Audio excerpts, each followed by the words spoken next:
Hey students, thanks for joining us tonight. We have got a great talk coming up here, so hopefully you guys can enjoy that. And then afterwards, don't forget to click on that Zoom link, whether that's on Facebook or you can also get the Zoom link in our comments on YouTube. Be sure to jump on that. We'd love to talk more about this with you guys. We hope that you guys have a great week. Being young, not so bad. We're not paying the electric bill, or doing our taxes, or choosing an insurance plan.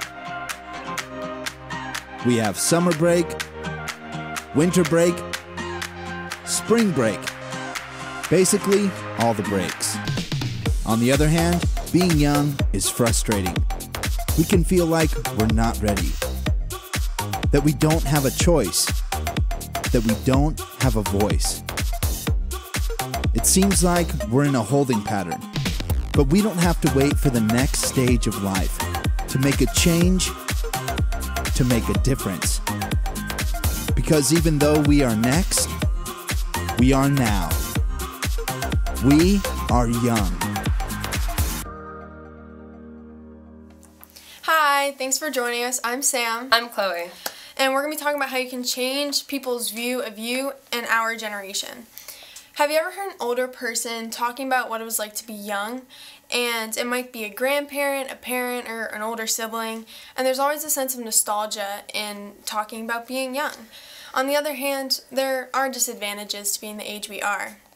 One of the most difficult aspects is feeling that you can't be helpful, heard, or respected until you're older.